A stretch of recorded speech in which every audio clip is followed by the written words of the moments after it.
अस्सलाम वालेकुम स्टूडेंट्स, ये हमारा मशीन शॉप का आखिरी लेक्चर जो रहता था वो आज हम कवर करेंगे। इसके अंदर हम देखेंगे शेपर मशीन किस तरीके से काम करती है, शेपर के मेन ऑपरेशंस जो हैं वो किस तरह के मटेरियल के ऊपर परफॉर्म किए जा सकते हैं, इसके मेन पार्ट्स कौन से हैं और पार्ट्स का फंक्शन क्या है।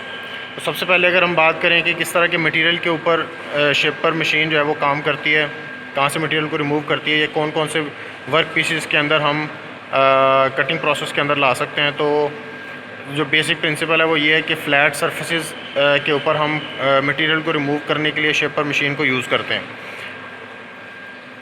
ठीक है, इसमें अगर हम देखें तो हमारा जो वर्क पीस है वो स्टेशनरी होता है और हमारा टूल मूव करता है। लेथ मशीन के अंदर हमने देखा था कि हमारा जो टूल है वो रोटेट करता था स्पिंडल के अंदर। यहाँ पे वर्क पीस है बिल्कुल स्टेशनरी है और जो हमारा टूल है वो टू एंड फ्रो मूव करता है और मटेरियल को रिमूव करता है फ्रॉम वर्क पीस। तो इसमें ये चीज़ ध्यान में रखने वाली है कि इसके जो कॉमनली यूज़ प्रोसेस हैं वो हम कीवेज़ बनाते हैं। इसके ज़रिए से शाफ्ट के ऊपर कीवे बनाया जाता है ताकि शाफ्ट की और हब की जो आपस में रिलेटिव मोशन है वो ज़ीरो हो जाए।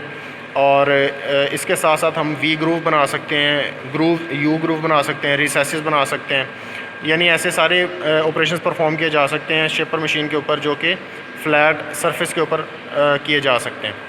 तो इसके जो मेन पार्ट्स हैं उनके ऊपर अगर हम आएँ तो सबसे पहले इसके अंदर ये एक मोटर लगी हुई है जो कि 2 हॉर्स पावर की मोटर है और एसी सिंगल फेज़ मोटर है। ये इसके जो इसकी जो आउटपुट है वो अगर हम देखें तो ये बेल्ट मैकेनिज़्म के साथ जो है ना वो आगे ट्रांसफ़र हो रही है और एक व्हील को जो है ना वो ये घुमा रही है।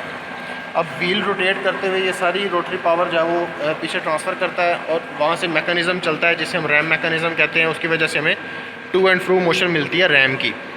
इसके बाद अगर हम देखें तो इसके साथ ये जो बॉक्स अटैच है इसे हम गियर बॉक्स कहते हैं। इसके अंदर डिफरेंट अरेंजमेंट्स होती हैं गियर की, जिसकी वजह से हम डिफरेंट जो आउटपुट के ऊपर डिफरेंट आरपीएम हम अचीव कर सकते हैं। तो यहाँ पे हमारे पास 3 तरह की आरपीएम आउटपुट के ऊपर अवेलेबल हैं, मीडियम, लो और हाई।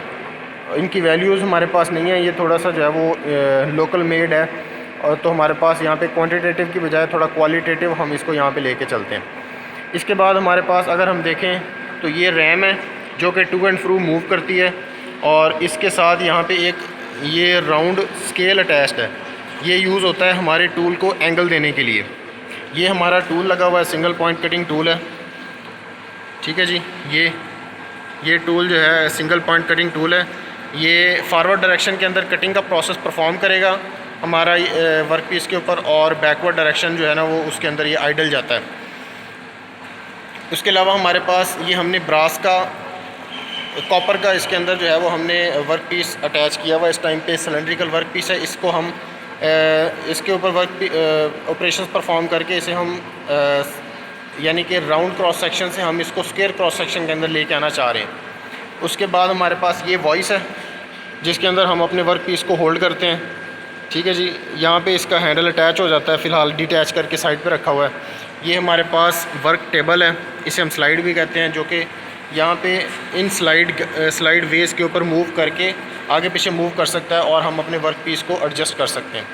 इसके अलावा ये हमारे पास कॉलम है जिसके ऊपर मेन पूरी की पूरी मशीन का वेट जो है वो हमारा रेस्ट कर रहा होता है और नीचे जो है वो इसकी बेस है जिसकी मदद से हमने ज़मीन के साथ इसको ग्राउंड किया हुआ है। अगर यहाँ पे हम देखें तो हमें एक ग्लास विंडो नज़र आ रही है, उसके अंदर एक हमें मैकेनिज़्म नज़र आ रहा है जो पीछे मैंने आपको दिखाया था।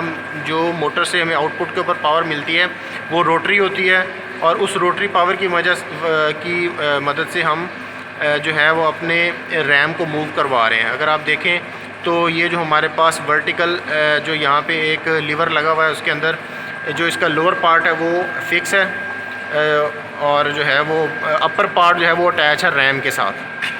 तो जैसे ही रोटरी पावर जो है वो इसकी टू एंड फ्रो मोशन में जो है ना वो कन्वर्ट करती है इस पावर को, तो हमें डिफरेंट आरपीएम की वजह से डिफरेंट स्पीड जो है वो रैम की मिल सकती है। तो ये इसके मेन पार्ट्स हैं। अब हम देखते हैं इसके ऊपर ऑपरेशन कैसे करना है। ये अगर हम स्टूडेंट्स यहाँ पे अगर देखें तो ये हमारा जो वर्क पीस है उसके ऊपर हम ये कटिंग का प्रोसेस स्टार्ट कर रहे हैं। ये हमारा सिंगल पॉइंट कटिंग टूल और इसको हम जो है वर्क पीस को इस तरीके से मूव कर रहे हैं, मैनुअली मूव किया जा रहा है। फ़िलहाल ये लीवर है, अगर लीवर को हम रोटेट करेंगे तो हमारा जो वर्क पीस है वो जो है ना वो अक्रॉस दी टूल मूव करना शुरू कर देता है, जिसकी वजह से मटेरियल रिमूव इसकी टॉप सरफेस से अब होना शुरू हो गया है। इसकी जो फीड है उसको कंट्रोल करने के लिए ये टॉप पे हमारे पास एक ये व्हील लगा हुआ है, उसकी मदद से हम इसकी जो फीड है उसे कंट्रोल कर सकते हैं।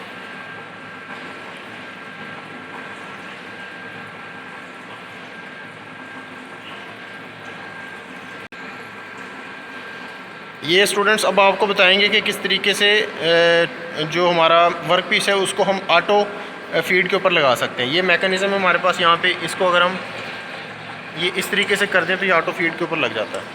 ये इस टाइम पे अब ऑटो फीड जो है ना इसके ऊपर सेट हो चुकी है और ये ख़ुद ब खुद मूव करते हुए वर्क पीस को अपनी तरफ लेके आ रहा है और मटेरियल रिमूवल प्रोसेस हो रहा है।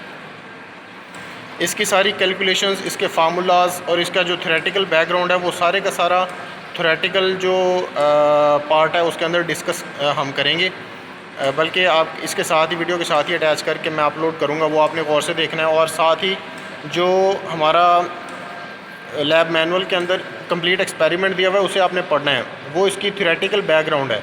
उसके बगैर प्रैक्टिकल जो है वो इनकम्प्लीट है। सिर्फ प्रैक्टिकल या सिर्फ थ्योरी जो है वो कंप्लीट चीज़ नहीं होती, आपने दोनों को साथ लेके चलना होता है।